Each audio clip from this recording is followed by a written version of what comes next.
And whether or not there's trauma, there's things we all do where we aren't fully free, or we don't, we sabotage ourselves, we hold ourselves back, we tone ourselves down, we give our power away in so many ways. So we're doing the same things, whether it's trauma or not trauma. It's just a different blueprint, as it were. Insight and awareness, spiritual explorer. Soul intuitive, emotional and spiritual mentor and award-winning author, Lorraine Nilon. Welcome, explorers, to the Insight and Awareness Spiritual Explorers podcast. I'm your host, Lorraine Nilon. Our guest today is Mytrae Meliana, who is a women's empowerment and spiritual teacher, holistic psychotherapist, and trauma expert, and the author of an award-winning memoir, Brown Skin Girl, an Indian-American women's magical journey from broken to beautiful. I want to thank you for being here today. And can you tell us a little bit about what your life story is that you've eloquently put in your book? Thanks so much, Lorraine. It's a pleasure to be here with you. Yeah, so my life story is I grew up in India, and my family immigrated to the US when I was 16. And I went to college, and at 22, I fell in love with an American man, and I was studying music, classical piano at the time. And when my parents found out that they had in mind an arranged marriage for me, and I was bent on my own personal freedom, so there's a huge clash there. They took me back to India under the guise of, if you go for 3 months and still want to be with him, we'll let you. And I believed them. But once I was there, they said I was never returning, and took everything, my passport, wallet, address book, and essentially placed me under house arrest in my grandparents' 4-room cottage for a year.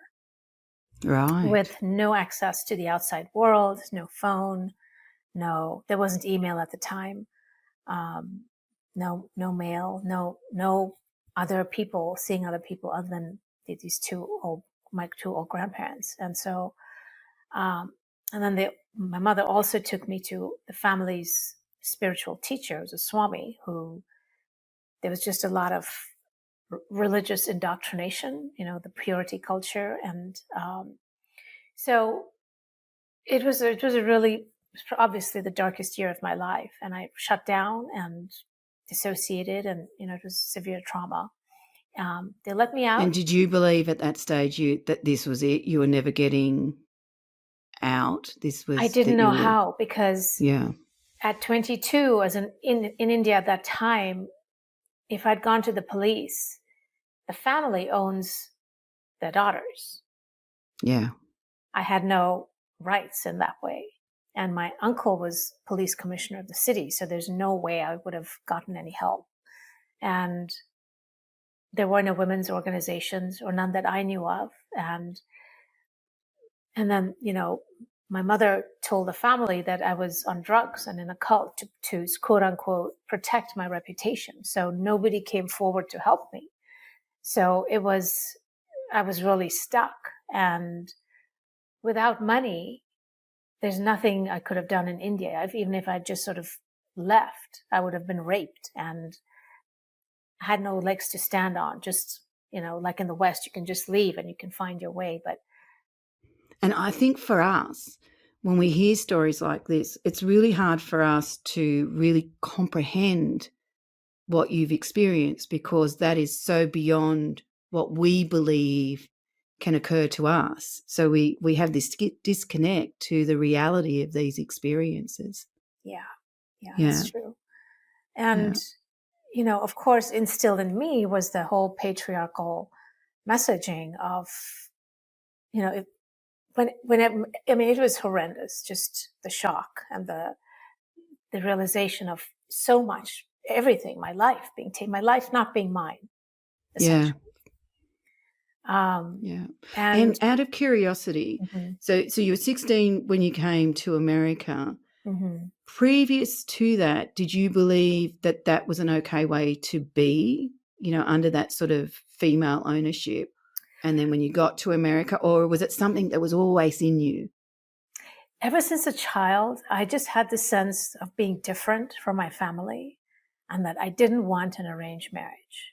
There was just this Awareness. there was something in me that says, I want something different.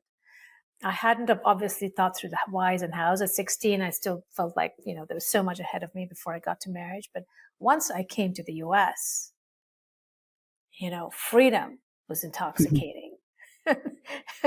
And that's what I wanted. That's what I've been looking for. How does this work? Yeah. See, that's a concept too that we don't understand, isn't it? Like, Right. for me, I grew up being asked what my opinion was. I had a father to say, "What do you think of that?" So I was always asked, and I couldn't just say, "Oh, good, bad," or whatever. If I had to have not had to, but in the conversations, it'd be like, "Well, why do you think that?" So he would even ask my reasoning and what motivated that question, which I didn't know back then was a really good thing to have. I just thought I thought everyone had those kind of conversations. So, and that's real freedom is when when you're asked to express the truth of your own, what you're thinking now. He often came in with his opinions over the top of it and said, here's my reasons. But it was always, what do you think of that? Like, taught you to I love debate. that. I love that Yeah. because you're treated as a person. There's respect for and listening and space for your ideas and the conversation. It's a real as conversation. developing you as a human being. I think that's so Yeah. wonderful. That must have been so wonderful. For me, it was more culturally. It was about obedience, Mm-hmm. and that a woman essentially, I think, doesn't have the right to her own life. Right. And out Because of curiosity, were you obedient or were you always pushing up against? what I did was my true self came out when I was not with the family. So with friends or at school but there was always the shadow or the weight of the family and the culture, and that I knew I didn't have my own freedoms. Like I knew, it was only after marriage that that I knew, just which everybody knew, that after marriage you're free, quote unquote. Right. To whomever they decide. So it's very different from the West. I mean, Free things are from very them different now, but at that time, yeah. Yeah. So, and how long ago was that? Just so our listeners know, is that? Yeah, that was in the 1980s. So it's a 80s. while Okay. back. Yeah. Yeah. It's a while back. Things have come a long way. Well, that's a good thing. Yes. So once you realize the importance of freedom and then you get sent back, I can see how that's totally devastating. It was totally devastating. And I didn't understand it because the puzzling thing for me was my family, by Indian standards, was progressive, wanted their daughters to be educated and sent them to college, and even encouraged if they wanted a career. And so it really didn't make sense. It wasn't like I was, in a village where, I wasn't expected to have much. So that was really puzzling. But really the line was sexuality. The freedom of sexuality was not okay. Like I could have a career, I could even be financially independent, but my sexuality, my body was not mine. Yeah. That's an interesting concept, isn't it? Yeah. Like as in it holds you in a place where you always feel like you are a sort of a commodity. Exactly. A possession. Exactly. Yeah. Exactly. Yeah. And that was how I grew up. Like once I was my family's possession till I got married.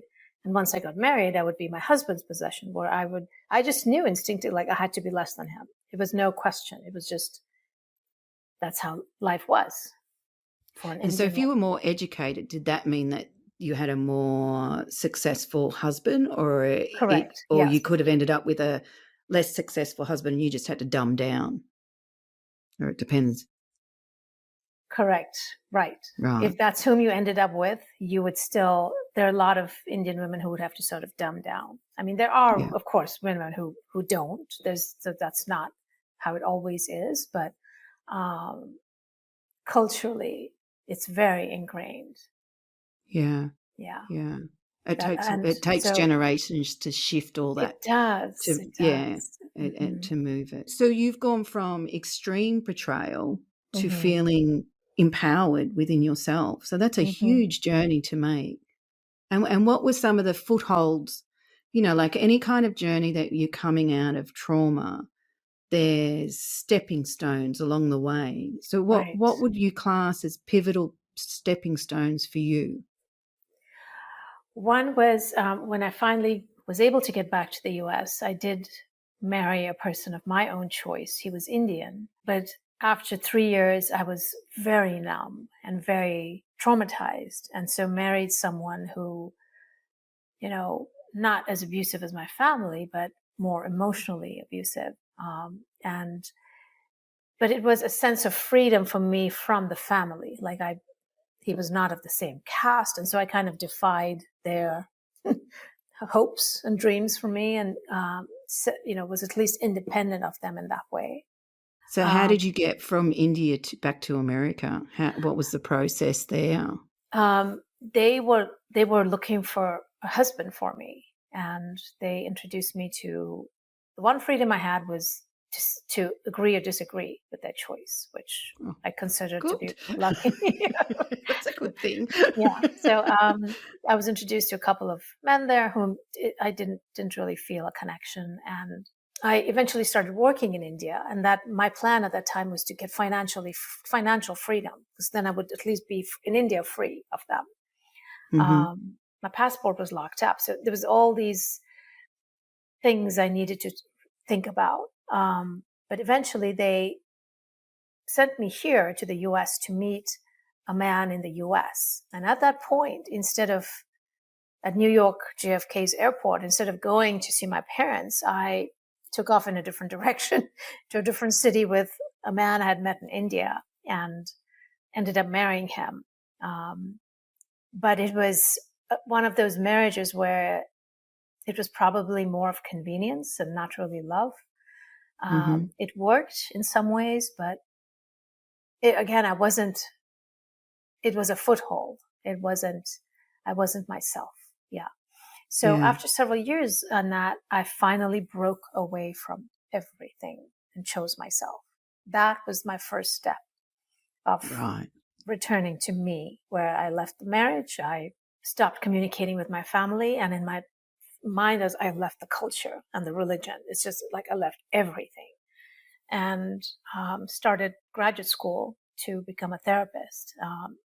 I don't know what drew me to that, but I just knew it just spoke to me, and that was an extraordinary experience, as you can imagine, of Yeah. healing and entering my own therapy, and that just got me on this trajectory of healing and transformation and empowerment, of course. Um, yeah, That's a big journey. And I always think that when we teach what we need to learn, like as much as anyone that I've met that has the authenticity about them, part of the thing that brought them to what they're teaching is that process, that's what they needed to learn within themselves. And then because they can lead others to, I would say for myself, I'm a bit like a tour guide. I'll point out the points of interest.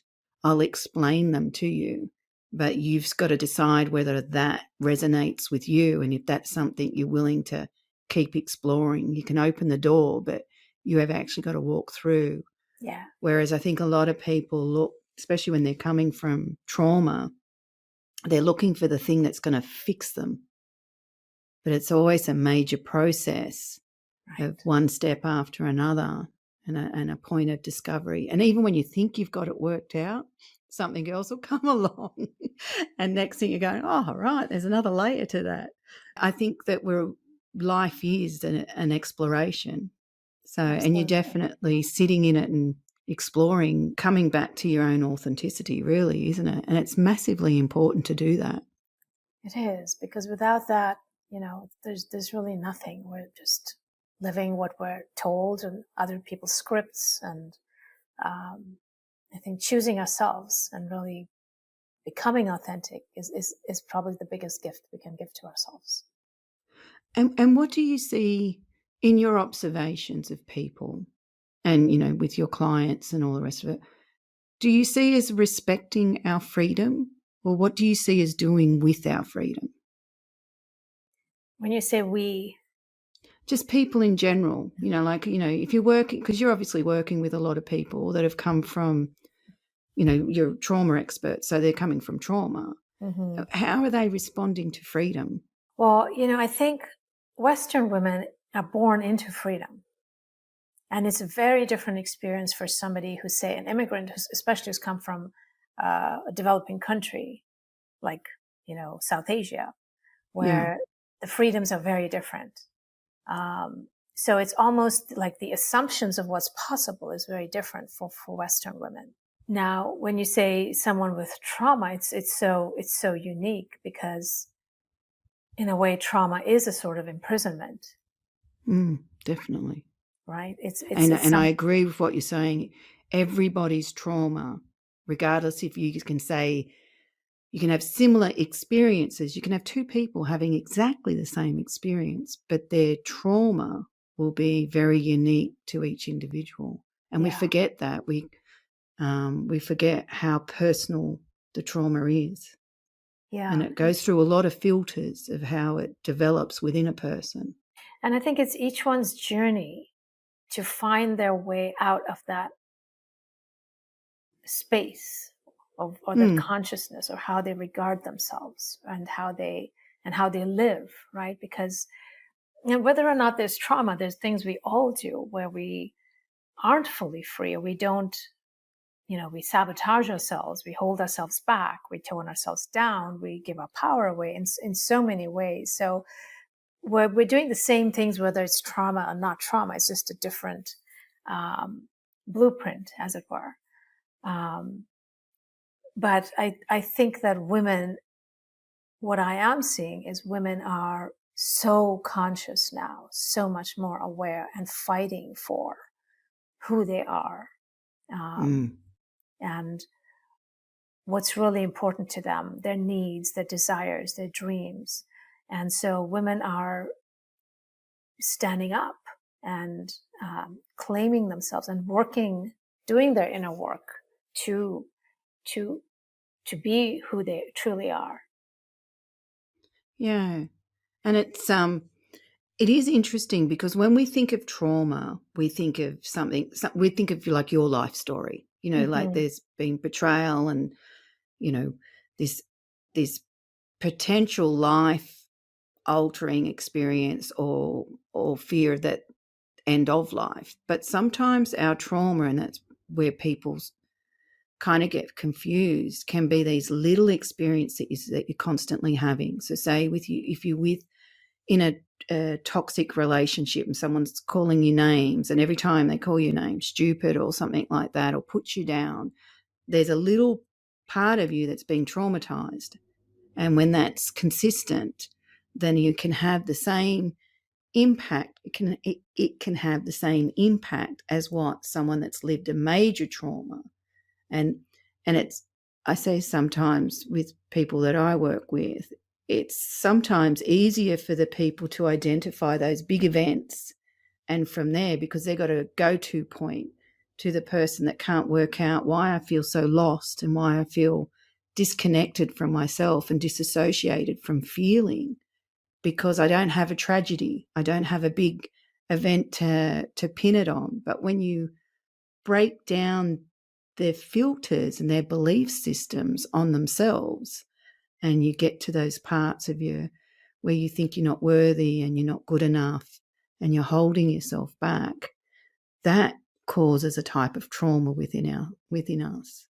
And I think that's and it's very sad that we're not really educated on how that works for us as humans, especially when we're becoming very isolated. We've not got that tribal support of people that generally want to support us, we've sort of become more and more competitive against one another, which can also re-traumatize a traumatized person.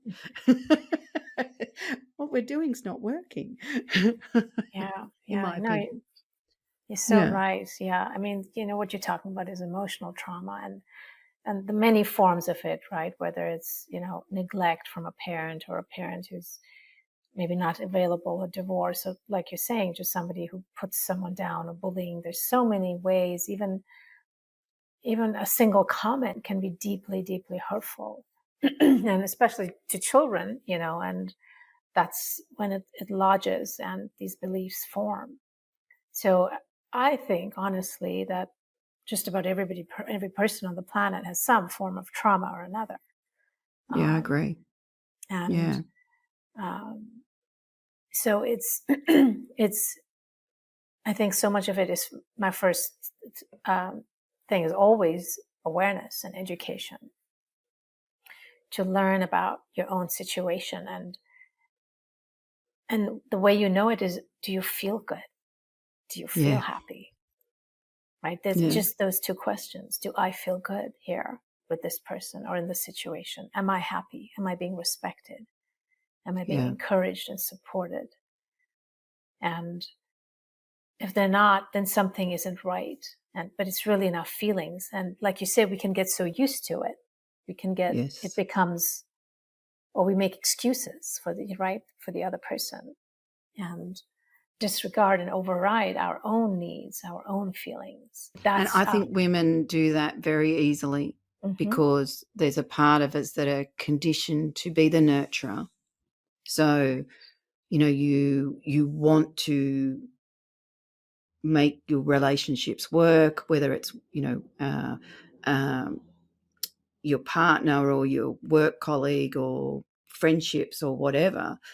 I think that women automatically go to how can I be, make this situation better, and it's normally at the sacrifice of themselves. And that's the traumatizing part, is that you can do that for a little while, especially if you feel respected. That is not a problem.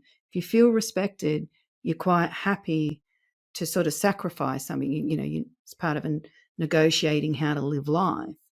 But when you feel disrespected, then that sacrifice is actually becoming more like your martyrism, where right, you're putting yourself last on the list, and yeah, that can become a pattern that right. can take us a long way from home, from ourselves.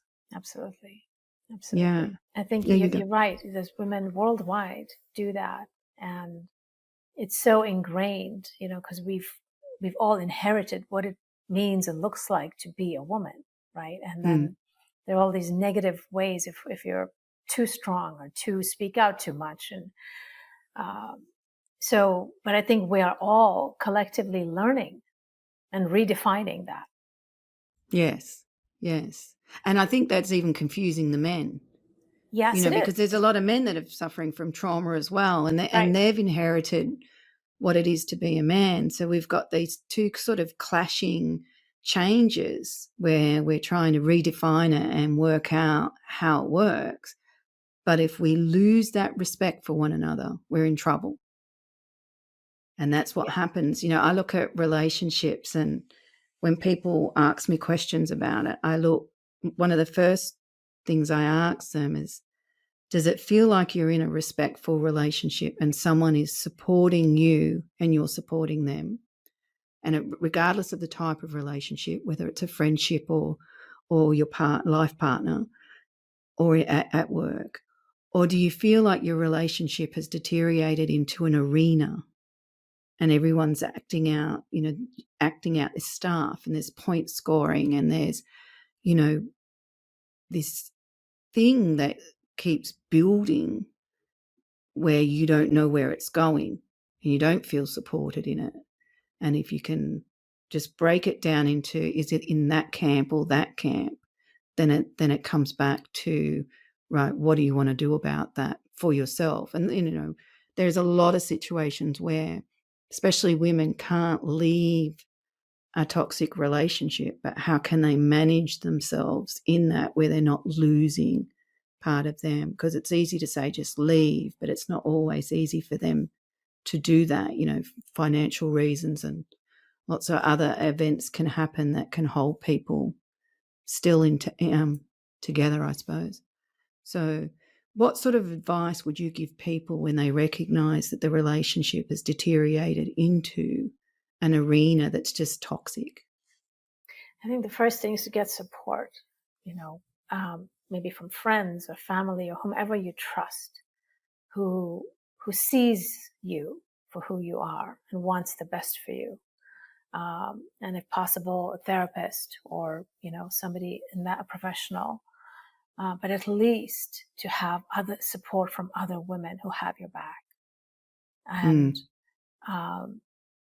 that's one. And the other is to just educate yourself, because sometimes when we're so in it, we can't see what we're in. But if you can read about, what is a toxic relationship? What are the signs of emotional abuse? How do you feel when what is emotional abuse? And also, what are your rights? Yeah, And, true. What are your rights and what resources to just explore what resources are available, whether it's in person or online. There's so much available that's free. There's podcasts, there's YouTube, there's so much now. And I think just availing and listening to that, even if you don't know people, listening to podcasts or conversations where other women share their stories, that we get a sense of sisterhood, a connection with, oh, this other woman has walked this path and this is what she did. And we gain strength from hearing other women's stories.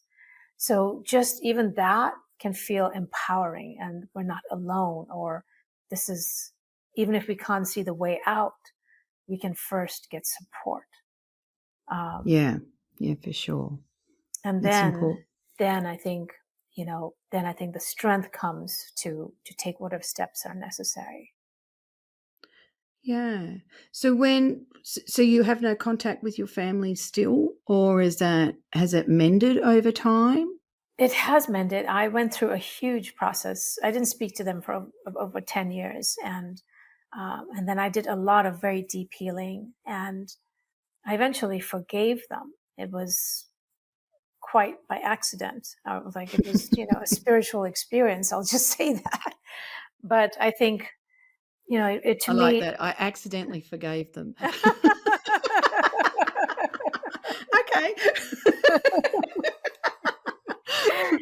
I wasn't expecting to, and it just happened, and but I do have contact, but it's with very, very clear boundaries, obviously, and a lot more discernment from my end. My mother's a narcissist, and now I know a lot more, just psychologically what was going on with the family. Very Which is clear. actually empowering, because It is. I've been looking at indifference for 20 years. I've been writing about indifference, which is when you're looking at narcissism, I look at it as a scale of indifference, like a spectrum of how indifferent that person will be to how their actions, words, etc., are affecting another, and what they're prepared to do to another to feel like they're in control. And sometimes it's for the reward of, I am superior to you for 10 seconds. That's about as all they get. But it's what they'll do to try and feel that in themselves, which is really their insecurities and all the rest of it. But they do a lot of damage. And that level of indifference, and then I'm watching how easy you can be indifferent to another.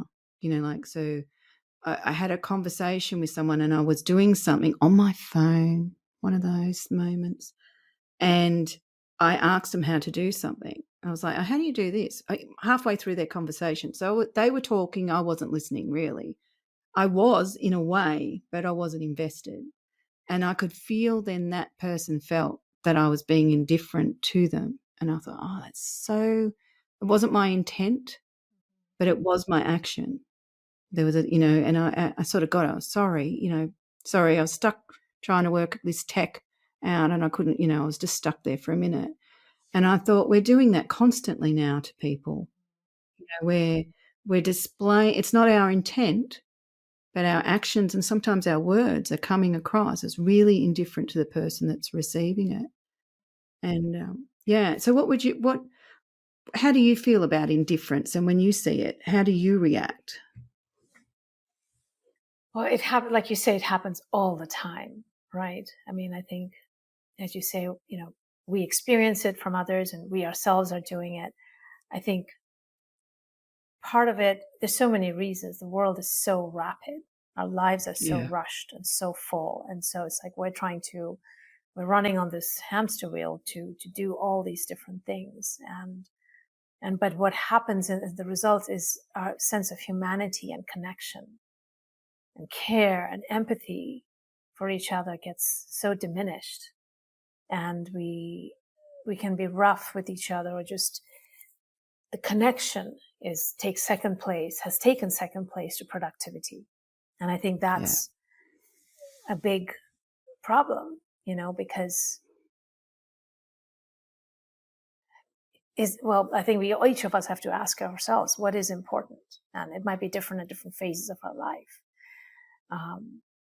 But to me, indifference is really setting an intention, and to like how do I want to live my life? How do I want to show up with people? And if it means taking some things off the plate, I will take some things off the plate. But can I show up in a full capacity when I do show up, right? But then there's also the receiving end of when someone is indifferent to us. We have to work with those feelings and whatever it triggers in us, right? It might trigger a childhood rejection, or a rejecting parent, or a divorced family, or an unavailable or a past or a dead parent. So it's like there's all these things that can get triggered. And I think it's important for us to surround ourselves again with people who do care and can show care and show affection and respect and regard and love us and for who we are, to not take it. Yeah. And I feel all that stuff supports our soul. Like someone was talking about sitting around the campfire, and I was like, it's funny, we get more honest around the campfire, because we are actually engaging. And it doesn't mean you have to, spill your whole story, but you're willing to be present and you're willing to express, either a funny story or, an event. And I think sitting around and listening to different people's lives, that's why I think memoirs are brilliant, is because you get to explore someone else's life from a very safe distance. But you can see the patterns, you can see the traits, and you can get an understanding of what those kind of events feel like, which builds our empathy. Yeah. And so instead of depleting it, whereas the quick rapid fire sources of information that we're grabbing now, it's like bang, move, and we're not really engaged with anything. We're just looking for whether it's a pretty picture or did I have an instant reaction, move on. So we're not even contemplating what it is that we're reacting to anymore. So I love that you've said, look at your reaction to it as well, take notice of your reactions to everything, really. Yeah, because I mean, I love that you said that about social media, because it's how alive does it make you feel? It drains me. I feel drained. And then if you ask me, so what did you like? Oh, I don't know. Do you know what I mean? Nothing really retains. Every now and then I'll see a quote and I go, yeah, you've nailed that. But that's when I then jump off the phone. You know what I mean? It's like, yeah, I found what I was looking for. See you. And then I can stay with that and contemplate it. But, scrolling. And yet it's become quite a bit of a habit. Like if you're sitting still for 5 minutes, you're reaching for your phone, which I'm surprised that I'm even doing that. Do you know what I mean? Like it's like, yeah, put it away. So we'll go to the big question. What do you think humanity needs to acknowledge and understand for us to evolve? I think for me, how I want to respond to that question is, I think humanity needs to acknowledge the heart, Heart, yeah. the heart That's a very, yeah. for ourselves. And when we do that, then it's with each other, which naturally evolves from there. Because the world so much runs on the mind, and but in the heart there is everything that we've been talking about. There's the softening, there's the care, there's the love, the affection, the humanity comes from the heart, right? Yeah. And I think so many have we've pulled away and out of it, or can be, not obviously not everybody, but yeah. So I think it's the heart. It's interesting because when I wrote my first book, I explained it as mankind is our physicality and us working from our unconsciousness, our emotional baggage, and our ideals that we've adopted to try and be successful in a system that we've created.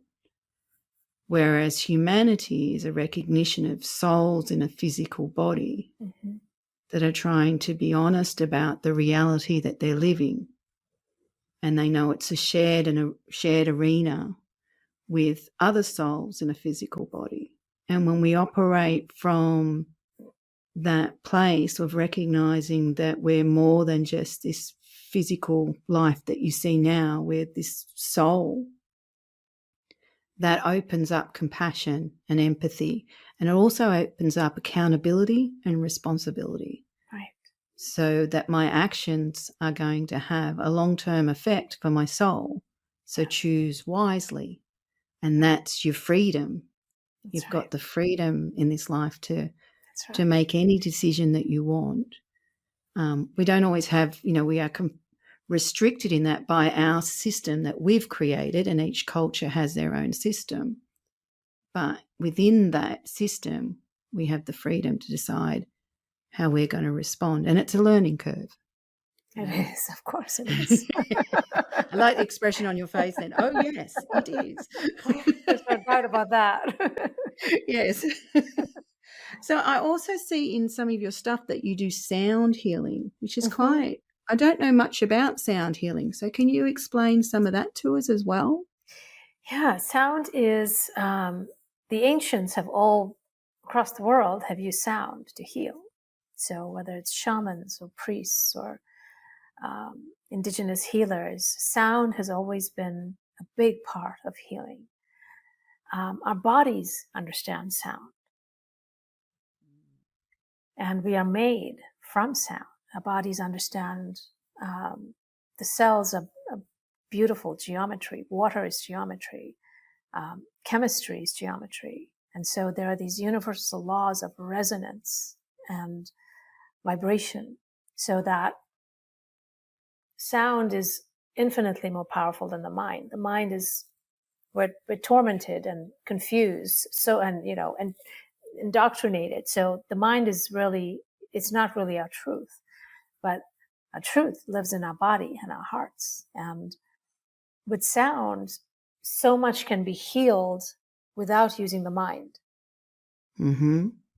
So therapy relies a lot on the mind and, each personality, but sound goes directly into the body, and so much can be released, whether it's emotions or trauma, and it changes the consciousness.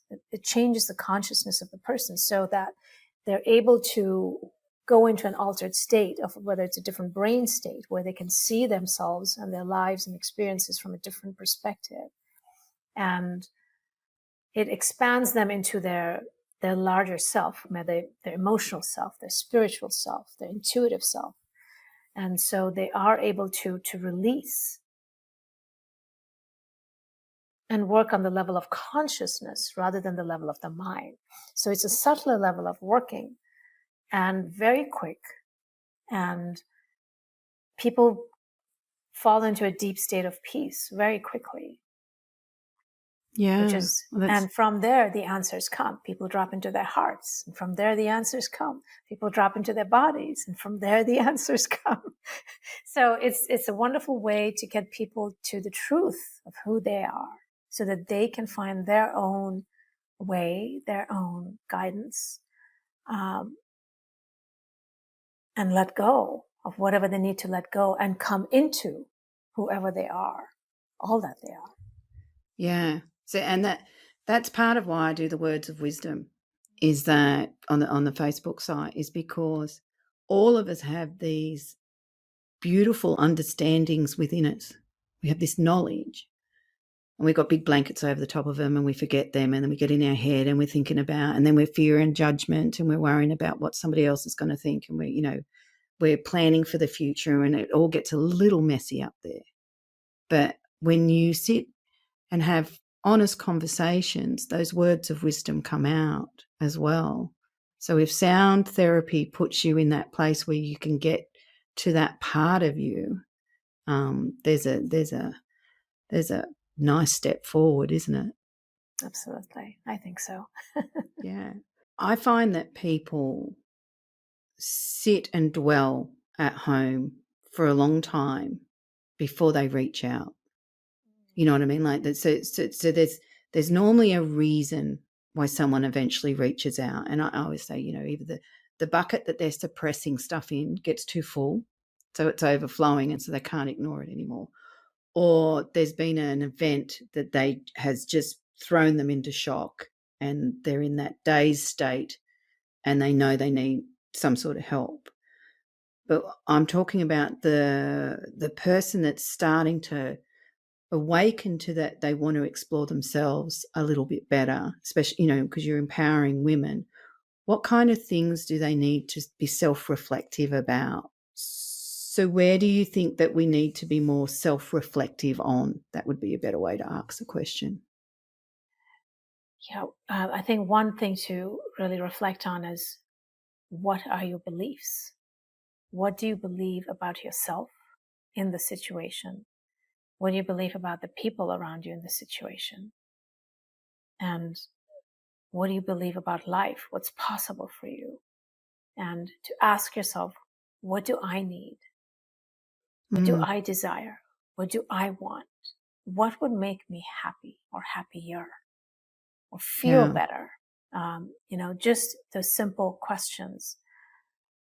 And also, what am I not doing that I want to do? Yeah, they're Where good have my dreams? questions. What have I dreamed about when I was young? Or, what was I passionate about that I've let go of? Yeah. What about me Yeah. has got lost along the way? Or Yeah, we silent? do lose. Or We do silent? lose parts of ourselves. Yeah. And you're not going to go back to where you were, say, 20 years ago. It's Right. just you're going to go forward with, because all that 20 years or 10 years or whatever life experience that you've got is your life's university. So you're not going to go back to the person you were. You're going to mold into something, transform into something new. And I think we do that often. We just don't realize it. We just carry we drag along the cart that's got all the crap in it. Part of us has changed and the other part's clinging on to what's I know. We're funny how we do things, aren't we? We're complex. We are very complex. Yeah. I think it's time to do flip the book. So you're happy to play along? Yes, I'd love to. Okay, so I have 3 books. So which book would you like? Book 1, 2, or 3? 3. 3. Okay, that is the Spirituality, Evolution and Awakened Consciousness book. So you can pick between 1 and 188. What page number would you like? 93. 93. There's 5 paragraphs. What paragraph would you like? 3.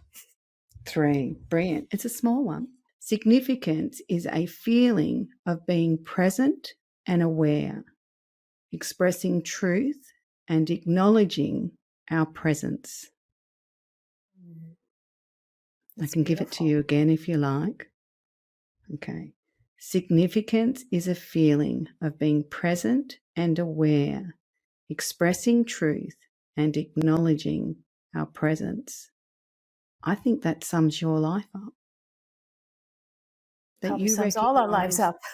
Yeah, well, true. That's true. But I think you recognize very young that your life was significant. And I don't mean it has to be significant to anyone else by you. Mm-hmm. I think you got that. That's why freedom was important. Mm-hmm. Yeah. What did it make you think or feel? I love it because I hadn't really associated significance with presence and truth. And the word that came to me really was more sovereignty. But I love this because we have the power to make our own lives significant, right? Yeah. With our own presence and with our truth. They don't have to be significant to anybody else.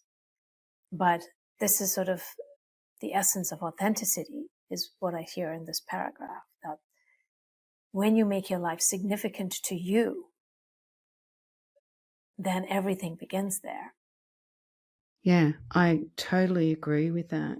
And I think that part of what we're doing now is we're pulling our sense of significance away from ourselves, and, it becomes, how popular we are. So we're not recognizing the significance in ourselves just for the life that we're living, regardless if anyone notices what you're doing or not. You are significant.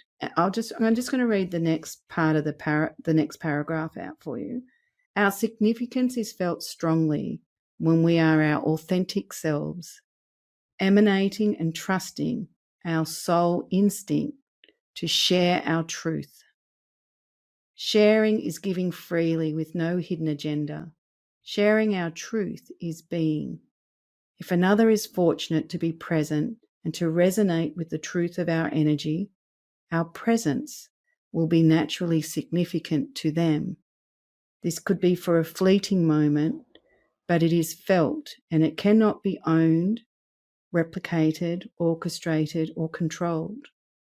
When another person acknowledges our significance, it is because they have been present and shared the same space and felt the essence of our natural being. I like that for you too.